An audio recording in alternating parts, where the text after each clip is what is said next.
Hello, my name is Daniel Wahome, and welcome to this edition of The Living Legends. And today, we will not focus on Kenyan, but it's a program that has hard Kenyans featured in it, and the impact of it has been long spoken about. 25 years you've watched this program on KBC Channel 1, and it is about stories of real people and how their faith has been impacted. And also, it brings in a little bit of music, and it's always fun, and the conversation continues. 25 years of watching it. Well, when I was, talking about it, I thought it had gone on for 30 years, but there are more programs around that, and the hosts have been there forever. Think of the names, Kathy Edwards and Dr. Victor Oladokun. It only tells you about Turning Point. And as they celebrate 25 years, we host them on The Living Legends. And we are with the current host of the program, Miyuwa Olarewaju. Welcome, Karibu. Thank you. I hope I pronounced that right. Good shot. Good shot. You hit the target slightly left southeast of bullseye, but you were in the. On a dartboard, if you move slightly to the east, it becomes one. No, but yeah, I mean you did much better because I mean for 6 years in secondary school, my teachers didn't call me my name. They called me by my nickname because everyone was just so. I mean, it wasn't. They weren't scared. I think that the culture in the UK is it's a lot more tolerant now. But then people will say to me, "Why can't you have a normal name?" I'm like, "But my name is normal." But but why can't you just have a normal name like Colin? And I'm like, "Okay, call me Jeff." So what was your nickname then? Atom, ATOM. You were the smallest in the class. I was interesting story with that. I was small. Well, I wasn't so small. I was quite big, but I used to have moments of where I would disintegrate, you see. So the chemistry teacher thought he would be smart and call me Atom because I would explode and have little rages of, You know what teenagers do. They think the world revolves around them. All right, but here you are, Nigerian roots, growing up in the UK. What's that life story that you have? Nigerian roots in the UK, it's not unlike most, because if you're a man who you love your history and biography, so you'll know there was a generation of Nigerian children who was taken to the UK or given to the UK and left there with carers, people like Justin Fashanu and people like that and generations before them. Oh, that's a footballer, yes. He's a footballer. I mention him because you're a sportsman, you see. But my story is not dissimilar in that I was taken back to the UK by my parents, and then they were in Nigeria. I was left with uncles and aunties who, I just became access to their requirements, and when I was younger, I thought maybe they were horrible people, but now I'm older, I realize they weren't horrible people. They were people under pressure. They were immigrants living in an unjust system, and then they had this extra mouth to feed, and that puts pressure on you. The economics of life puts real pressure on you, and so I got the brunt of their experiences. So I'll be kicked out by one uncle to another uncle, and one of the poignant moments of my life was as a 12-year-old. Another uncle has told me to leave, and they used to say in my family, of the 4 children, I was the best kid, I was best behaved. So this uncle has thrown me out. You would have thought because I was bad, but it was just I was excess to what he could handle. 12 years old, I'm on the streets of London. This is where the streets are paved with gold, supposedly, and that kids are treated as properly as they could. I'm a 12-year-old kid on the streets of London, all my belongings in one plastic bag, one black bag, and I'm walking and the bag breaks, Borough High Street, remember it clearly. Bag breaks and I start to cry, and people just kept on walking. And it's worse now than it used to be. Could you imagine, people just walk. So I'm a 12-year-old on the streets of London, my belongings on the floor. What season was it? This was, it was autumn. We were heading towards winter, because I remember I didn't have a heavy jacket on. I didn't feel like crazy cold, but it was cold enough, you know. So those are some of the experiences that shaped me being a Nigerian in London. Yeah. Schooling, picking up that and, that experience as a 12-year-old, how did it shape your worldview of, of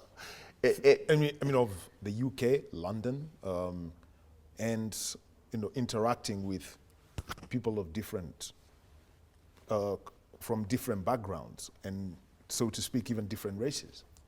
So it's funny you say that, because when people listen to someone speak or hear their experience, say someone who's railing about I don't know, about white people, or railing about rich people, or so, a lot of the times we just take at face value. We don't look behind what's this person's story, because that would help you to understand. You may not agree, it would help you to understand where they are now. Because for me, I was a young boy. I grew up in a middle class home.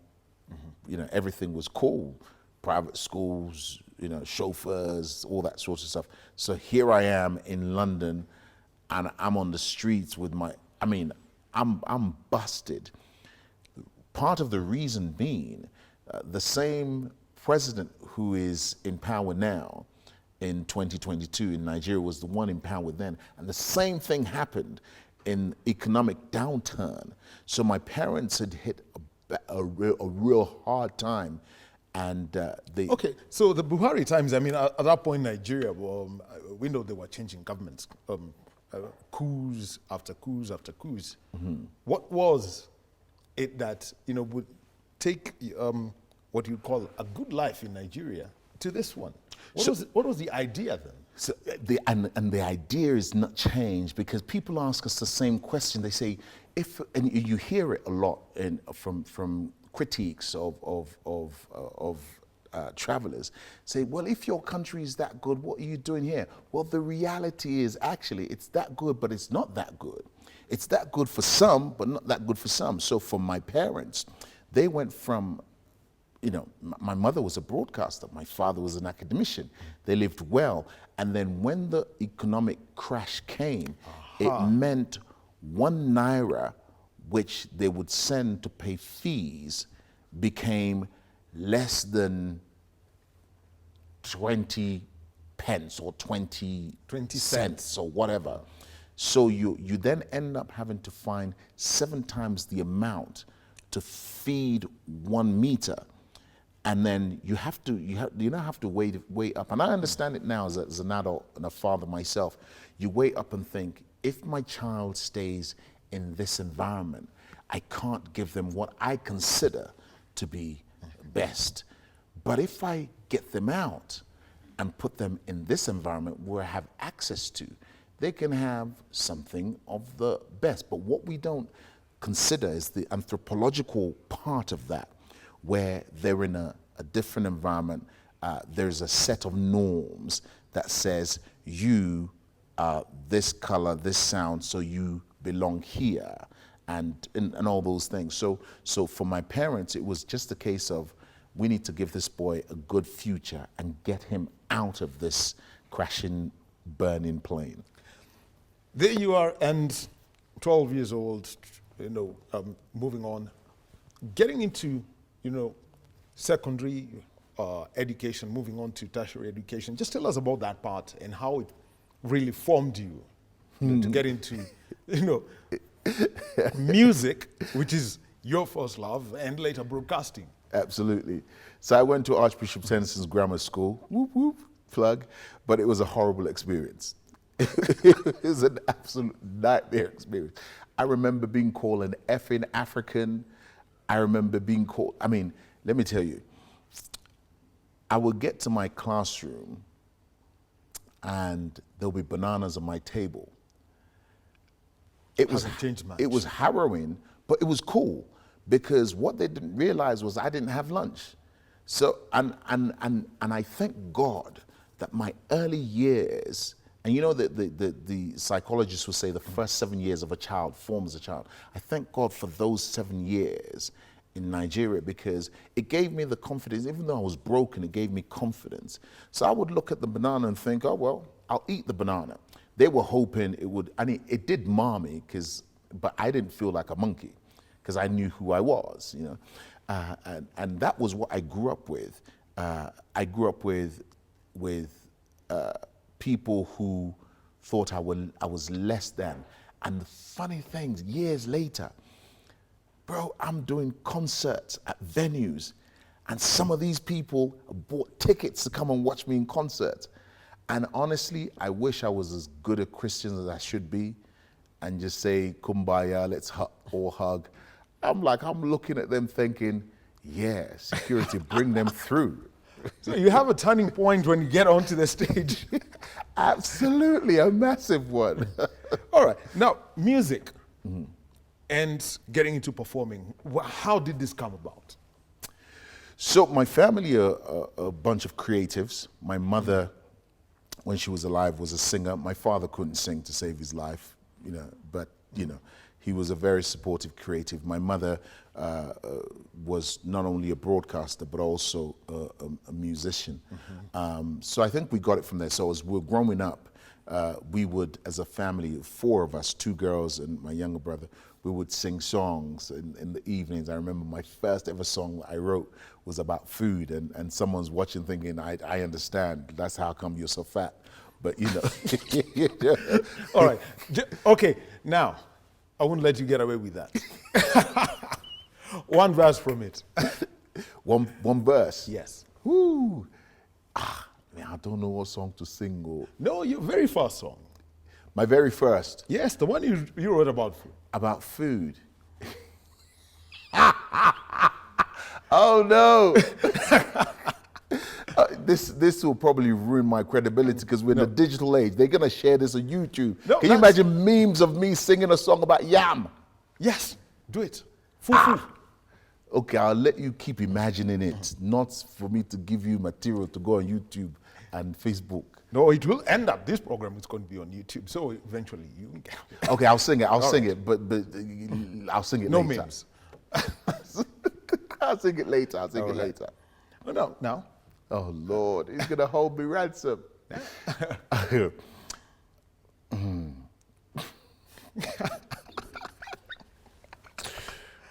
Oh dear, this is so bad.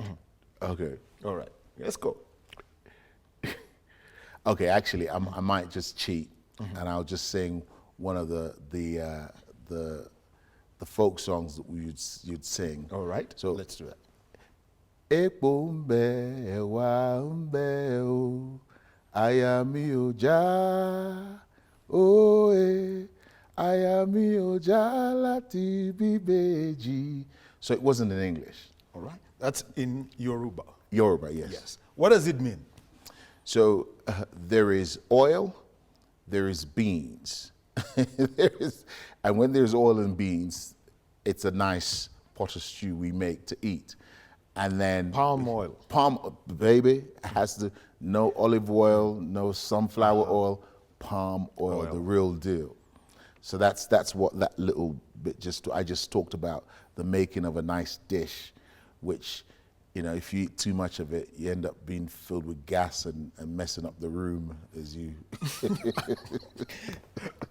The reputation for those legumes is not that good anywhere in the world, but we'll continue, you know. So there you are singing, and eventually, what about becoming a performing artist? So I fell into it, and I'm so grateful. I'm one of these fortunate people that, you know, some people train for it. I fell into it. It was just by accident. I was studying business studies. My mother didn't want me to. It was interesting. My mother was a broadcaster and a musician, but she didn't want me to do it. So she told me to do a degree in business studies, which I did, and I hated it. I mean, unfortunately, all you've heard me say a lot in this interview is I hated this, I hated that. I love life, you know, it's snapshots. But everything looks more like another episode of Turning Point. Everything's changing from this point. Absolutely, absolutely. A turning point for me in that junction was studying business studies. It just happened, I saw a course, a music degree course for which I thought my best friend would like. And I gave it to him. Then I thought, this is what I want to do. I didn't tell my mum. And we went, him and I, Eddie Martin, his name is, we went for an audition at a course. It's the first time they will do that sort of course in the UK. It's called commercial music. So the son of the head of Sony, head of EMI, they were all in this course.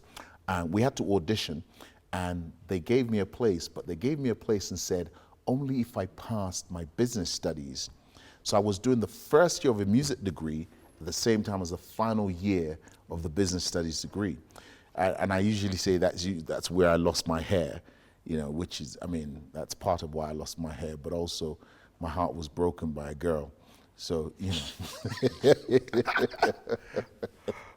Everyone has one of those moments. Oh, So, baby, I could tell you. what was the experience of this, music for business? It was an experience of coming to life for me. This was what I was born to do, to be doing music and studying. It was amazing to be able to fulfill what I thought was inside of me. But then there was also a turning point in that I wanted to do pop music. But actually, in my history, was something of what we will call in the world I belong to, church world, a covenant that my mother had made with God, that I would be someone that would serve him. So I wanted to do pop music, but she'd already given me up for Christian music. And so I graduated, ended up working in Sony. So I looked after people like Mariah Carey, Bob Dylan, Maxwell, the Fugees, and my plan was to make pop music. The plan didn't work. I fell into gospel music, and the rest is history. Well, and there you go. And some of the things is, a breakthrough in BET, Black Entertainment Television. How much of an impact did that have on you and your music? It had a huge impact. It was a massive turning point for us, because at that point, BET was just coming into Europe. And BET is a massive machinery. And it was just another one of those, it just happened, me fall into, because it just happened that BET will come into the UK. It just happened that someone had gotten hold of my CD and gave it to the head of BET. Now, it just happened that when I was making that particular CD, we decided we'll do a DVD in the pack. So the woman gets the CD, she sees the DVD, watches it, and say, oh, this guy's okay. And it just happened that that same woman, her old colleague, was a friend of mine who had been talking to her about this guy she knows in London called Miyuwa. And so when the dots are joined, she's like, oh, that's the Miyuwa that Ophie has been talking to me about all these years. And he can sing. So she gave me open doors in BET, even though I wasn't the best singer. Sold out concerts. You mentioned about it, your former classmates. I try to think about the O2 Arena from the sports side. I've seen it packed when there's boxing, when there's tennis. But what about, getting that and how it now works for you as a singer and, with a Christian faith? So just for exactitude, for those, because now people could Google stuff. The arena, the venue I did in the O2 was the smaller one, yes, not the arena. But we've had the opportunity. I mean, we've sold out by the grace of God. We have to say, Everton Apollo, the only UK artist to have done those venues, Royal Festival Hall and all that, and it's come. For me, it's been a blessing to be able to do that as a gospel artist, because it's unusual in the UK for gospel artists to get to do that sort of thing. And that was just because time and chance, really. Time, chance, and hard work, I think. Because we would work hard, and the group of people I work with, some of the best musicians in the country. These are people who would tour with some of the biggest names. And so when we made music, it was good quality and people appreciated it. People didn't mind paying for tickets at venues like that. And what is what's the whole way of trying to get people to listen to this music genre? This kind of music in a country that's slowly is moving towards what I'll call a Vanity Fair setup. Well, the technical people will call it secularism, but I think it's just make good music, just make good, and that for me has always been the mantra: make good music. Same thing with TV. Make good TV. That's why Turning Point has been around for 25 years. The production value is not Erica Linney, who's a producer, and her team. They don't mise on spending on production value. So I think that the key to getting people's attention, especially in the arts, do good art. And even if your religion doesn't line up with theirs, people would appreciate good art. So for me, it's about making good music. I mean, just about to release another album, the first one in 6 years, in October. And we had to go back to the basics of, let's make this album the best it musically can be. So even someone who's Buddhist, who doesn't agree with me on who Jesus is, listens to it, and they hear the drum pattern, they hear the bass line, it makes them go, ooh, yeah. And we must get a little bit of that high life feel. It's Africans, we're Africans. We love our beat. Now, something is, I mean, the interview here is about 25 years of Turning Point coming to Kenya, but you had to fill in the shoes of Victor Ladukun. Massive shoes. Size 42 shoes. No, his size actually 49.5. And that's not, and we're not using European measurements. Absolutely. It's something UK. I mean, Shaq had size 22. So you can imagine what kind of shoes we are talking about. Yeah. But what was that moment for you when you got a call and you were told, can you fill in for Victor? It was a surreal moment. I had been a guest on the show 7 years before I got the call. And the story of how I got on the show is a fascinating one. Actually, let me just share it with you quickly. As a pastor from my church in London, my old church in London, who had gone to America to study, who's at Regent's University, I was looking for him to see how he was doing. Ends up that he was living with Victor Ladokun. I didn't know who Victor Ladokun was. I didn't know who Turning Point was. And so I called the pastor to say hello. He picks up the phone. He says, oh, someone's been looking for you. Who's the person? The person comes on the phone and says to me, Miyuwa on Premiere. Now, at this point, I'm doing radio in London. And that's the sting they had for me on the radio show.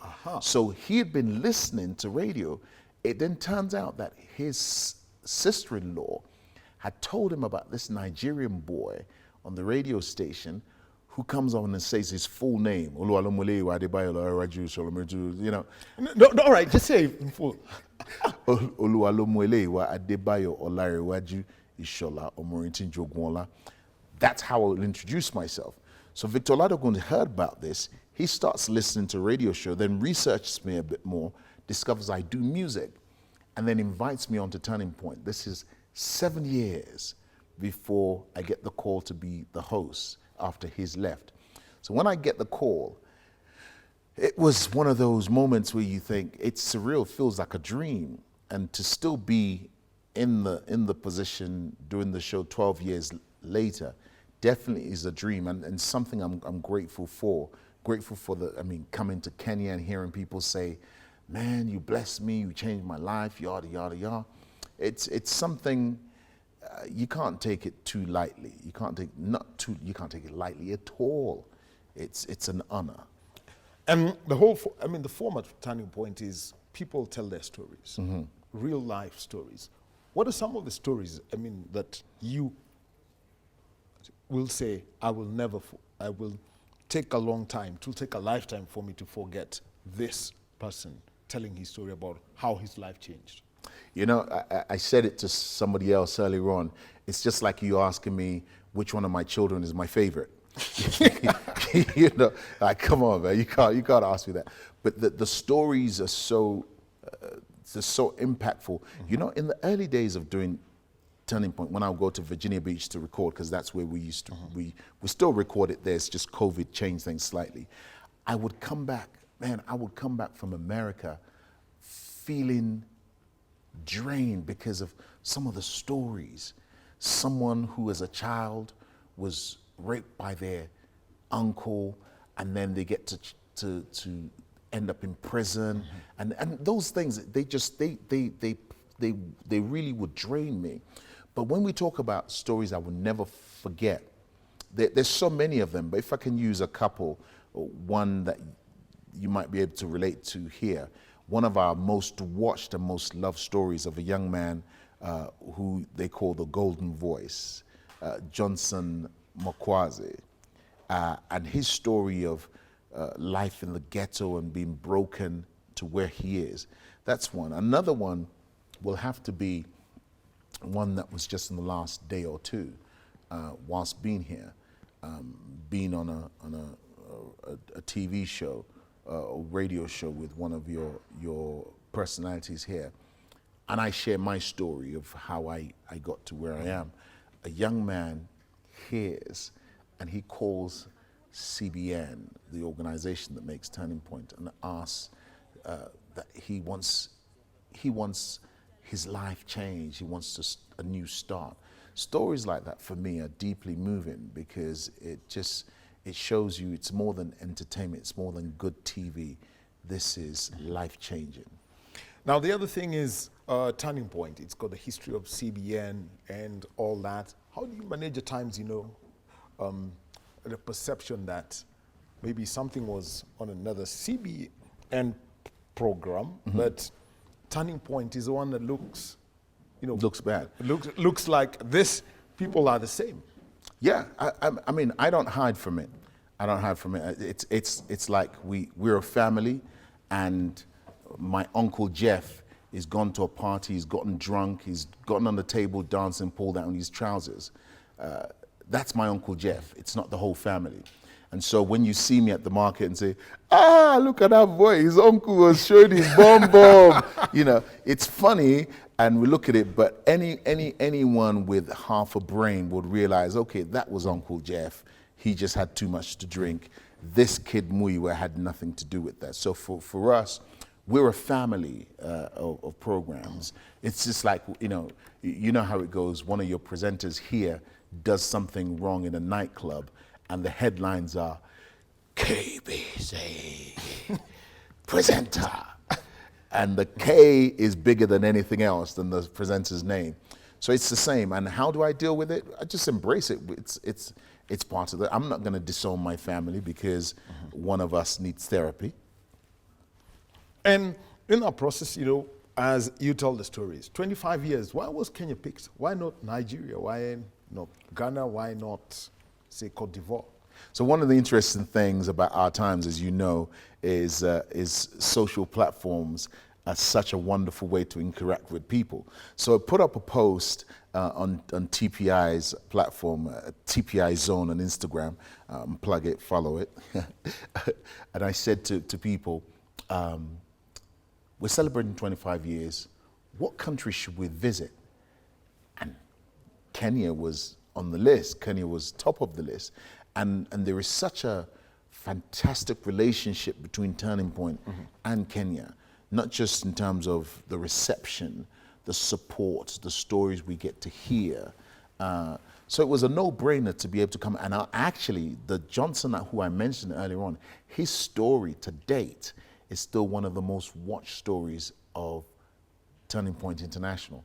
So we thought, let's come here and revisit. I mean, it's like, your family would always visit the family that's nicest to you. The ones that abuse you, I'm not saying any country abuses us, but Kenya has been good to TPI. And so we're back here to reconnect with the people who used to watch it as well, so that we can do another 25 years of enjoyment together. And also now as some of the activities and stories that you may want to pick up, what can we look out for in the programs that will be coming? You can look at for much of the same but better. Storytelling is what we do. I mean, when you think from the producer to the presenter, you're talking about the people who make these stories that you watch are not people who are perfect themselves. These are people who have struggled with cancer in real life, and they've beaten cancer. You're talking about a presenter who was called dumb by everyone even his own family, yet to be in a place where he's the only person in the UK that does what he does, that's gotten an OBE from Her Majesty the Queen. So our stories, our massive turning points. And so what we're looking for are stories that will change people's lives, that would be also entertaining, but because you turn on your TV, look at CNN, look at BBC, look at all the major platforms, first 3-4 headlines are usually bad news. And yeah, that's the whole story. And we become conditioned to that as human beings, that we could, okay, someone's just killed someone in America, okay, this president just started a war with someone, and we just think that normal. For us, we want to make the normal to be, you turn on your TV, you hear that someone was going through divorce and they felt there was no hope, but God made a difference. We want to make that normal. Well, and you know, you said you'd sing at the end. I prodded you and gave us just one. Oh, I thought you'd forgotten. No. I haven't forgotten. And so, 6 years, you haven't done a live recording. Live recording. So, but I'll ask you something that, you know, is in Yoruba. In Yoruba? Yes. Ooh, I love me some Yoruba. Yes. I love me some And Yoruba. then you tell us how you would sing the same in English. So one verse in Yoruba, one in English. Okay. So the album that I have coming out, I mean, it's actually, there's bits of it in Yoruba. Yeah, you're right. There's bits of it in Yoruba. It's out in October, so you can check it out. But the song I want to sing, this one, I've got a choir from Denmark. Now imagine a choir of white folks singing these words. It goes, Bobo go lo ye o, Baba lo ye o, Baba. I'm gonna hide some of it. The rest of it you can enjoy on YouTube. But that says, all the glory belongs to you, Father. All the glory belongs to you, Father. Because indeed, when I look at my history, look at my biography, look at those around me, if it not, to borrow from the psalmist, a writer in the Bible says, if it not been for the Lord who was on our side, if it not been for the Lord who was on our side, when the enemy came in like a flood, we'd have died, but our soul escaped like a bird out of the snare of the fowler. That's why we say, Bobo golo yeo Baba, all the glory belongs to you. And you know what? You know in Swahili, the name for father? No. Baba. Baba. Yes. Kosi Baba. Well, Miyuwa Olarewaju, thank you very much. And remember, every Sunday morning on KBC Channel 1, you can get to hear him tell the stories of people whose lives have been changed. He kept saying about the turning points he had in his life. Interesting now that he's hosting a program that is known as Turning Point. 25 years on KBC Channel 1, and thank you very much for being our guest on The Living Legends. My name is Daniel Wahome. Keep it locked on KBC Channel 1.